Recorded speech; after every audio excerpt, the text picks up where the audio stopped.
Hello, my name is Greg Linville, and you're with the Agon Institute of Sports Ministry, and that is supported by Uncharted Waters and the Association of Church, Sports, and Recreation Ministers, of which I serve as the executive director for. And today's session is going to help us understand the ancient sporting culture, particularly as it intersected with the religious culture of the day, with an eventual understanding of the Jewish involvement in sport during the first century, and then a little bit about how that might translate into the Christian involvement in sport. So when we want to look at this originally in that first century, there were three basic cultures that were intersecting. Obviously, the Greek culture that had a lot to do with the athletic games and culture of the day, and then the Romans, how they came along and intersected with it, interacted with it, and then the Hebrew culture. I'm going to give you some concepts, and then I'm going to talk about how each of these cultures then interacted and thought about, perceived the games. And this is all to help with an understanding of the background to the New Testament and the background of how the New Testament church and people interacted with the sporting culture of the day. Let's start with the Greek culture. And if you're following along on your PowerPoint, you can fill in the blanks. And on the screen, you're going to see these come up for you. The concept of the civic or religious goal of the Greeks, in an overall sense, their civic and religious goal of life was freedom. They had a personal concern of beauty and the focus on the body, and that the body should be beautiful. And so when you think about sport, a lot of why you did sport and how you did it was to create a body that was more beautiful. Their overall virtue was wisdom. You can think about all the Greek philosophers of Aristotle, Plato, and Socrates, etc. And so they had a focus on the mind. The focus on the mind was a high virtue for them. The rewards that they were seeking were internal, and that they were trying to get better as people. Who were the games for? In their perception, the games were for the athletes, not for participants. In fact, many of the games had very low spectators in terms of numbers. And even the Olympic Games, there's one historic story about how a slave owner came to a slave that he was mad at, and his punishment was, the slave's punishment was to go watch the Olympic Games. And it was because they were so hot and they were so far away from everything, and it was inhospitable. So the games weren't for spectators, but they were for athletes. The athlete for the Greek was someone who was held in high esteems. So overall, the Greek games, the Greek concept of athletics and sport was for the pleasure of the participant and the competitors. And the competitors even often had to pay to compete. The Greek athletes were overall very well integrated into the overall society, and they looked for well-roundedness. Now let's compare this to the the Roman, if you will. The civic religious goal or highest authority or highest ethic, if you will, for the Roman was rights. Not freedom, but I have rights. Their personal concern was power, and the power that focused on governmental power. And then virtue, for them the virtue was the pleasure, to seek pleasure for themselves, the focus on their own pleasure. not to get better. It was much more hedonistic.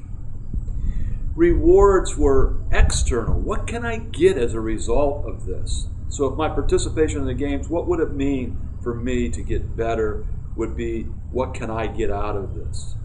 The games were for the spectators. They certainly weren't for the athletes. Think about the gladiators who often died and suffered immensely to participate in the games. Much different than the Greek. And the athlete, they were nothing more than for the fans' enjoyment. You see, the Romans were only after pleasure and thrill-seeking as a culture. The games were for spectators, and the athletes were disposable. We'll bring some more slaves in, and then we'll make them fight. Politicians even put on the games to elicit votes for them to get back into the Senate and to keep the people content. Not unlike today, particularly in the Western world or probably anywhere in the world. Rome was efficient, and these games went off like clockwork. When they overtook an inferior culture or country and culture, they forced their superior ways upon those that they conquered.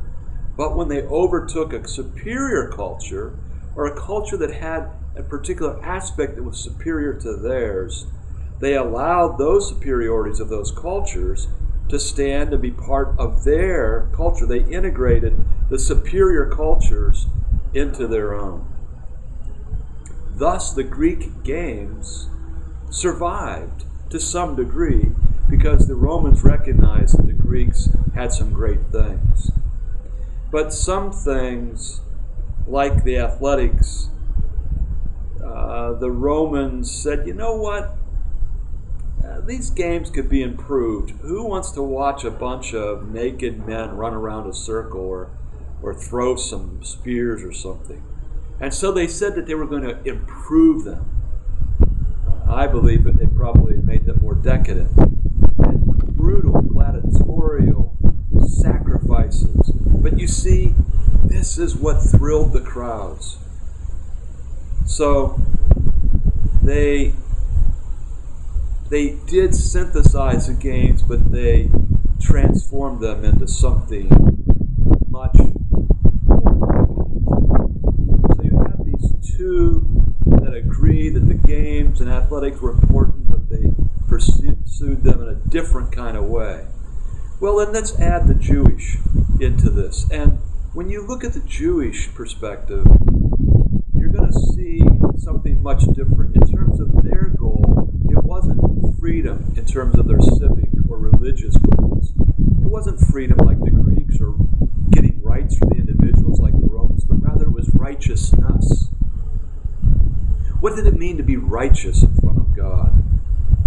Their personal concern with the games was not about beauty or the body, at least as the Greeks saw it, and they certainly didn't like it how the Romans had it. Their concern with the game was there was nakedness. And this was a disgrace for the Jewish culture. Their virtue was not wisdom, not hedonistic like the Romans, but rather obedience. Because rather than focusing on the mind like the Greek or the body and the self like the Romans, their focus was on God. Now this is for the true faithful Jewish person. They, when it came to rewards, didn't want the external glory like the Romans or even the internal betterment of the Greeks, but theirs was an eternal. What is eternally going to be worth something? Their belief that the games weren't for the athletes or the spectators or anybody. It should be for nobody, because you see, they viewed the games and the athletes as frivolous. Frivolous. So as you can fill out that chart that was provided for you for this class, you might take some other notes at this point. And about the Jews primarily thought that the whole athletic realm was at best frivolous, and more likely they thought it to be decadent. It promoted self-glorification as opposed to the glorification of God. It promoted the statues of victors opposed to their abhorrence of creating idols and graven image. It uncovered a human body, and therefore really was in opposition to what they would consider to be modesty. So now into this culture, this Greco-Roman, Hebraic culture,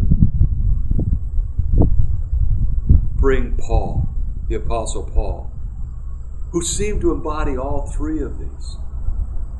Though he was a Roman citizen and raised in a Greek culture, understanding both cultures very well, he was still, remember, raised a Jew.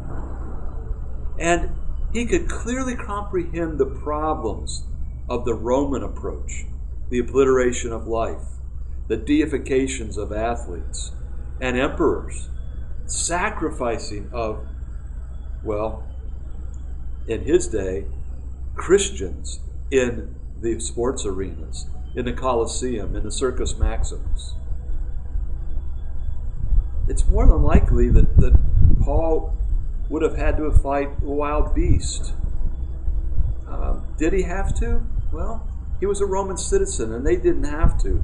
But yet he talks about this in Ephesians, that he faced them. And yet he was an athlete of sorts. Think about how his prowess must have been physically to survive shipwrecks. Compare all that he talks about in 1 Corinthians 15:32. He understood what the martyrs were like. He understood that they were a spectacle to the world, theatron, as he talks about in some of his books that he wrote, letters that he wrote. He also knew the indulgences of the Greek in terms of nakedness, hero worship, etc.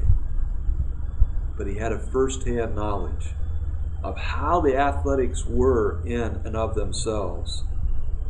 And yet, because of all that,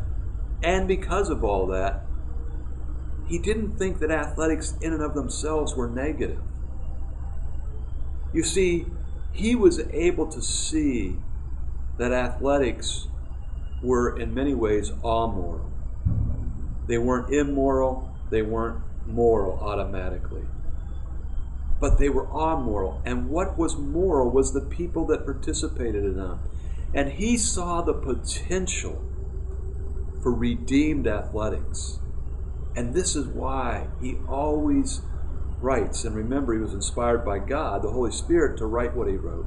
And so it's really God that says athletics, when redeemed, are really very positive.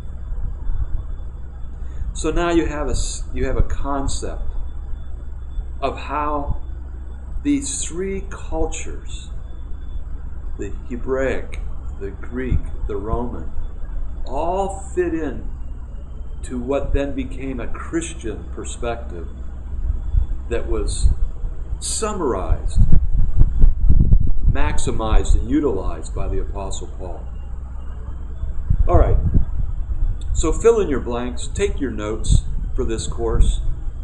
Begin to think how this can serve you and your sports ministry and the kind of things that you might be able to give to those who are coming to your ministries, those who are serving in it and being leaders in it, how this can help you as you prepare your devotionals and your teachings and a lot that you are doing with your people there. All right, thanks for listening in, and we'll talk to you next time when we get back together to talk more about the models of sports outreach ministry.